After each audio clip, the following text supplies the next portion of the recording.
How to fix PIP not working on Android. Hey guys, this is Lucy and let's get to the video. First, what you need to do is go to settings and make sure that the app you want to picture in picture is enabled. After that, you go to the app that you want to PIP and pick a video that you want to watch.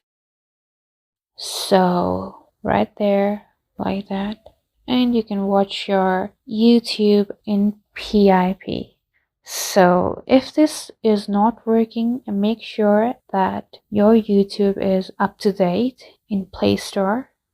Search for any updates. If it's updated, then you're good to go. If this also didn't help, reboot your mobile phone and your problem should definitely be fixed. Thank you guys for watching. Like and subscribe for more tutorials, and I'll meet you guys in the next video.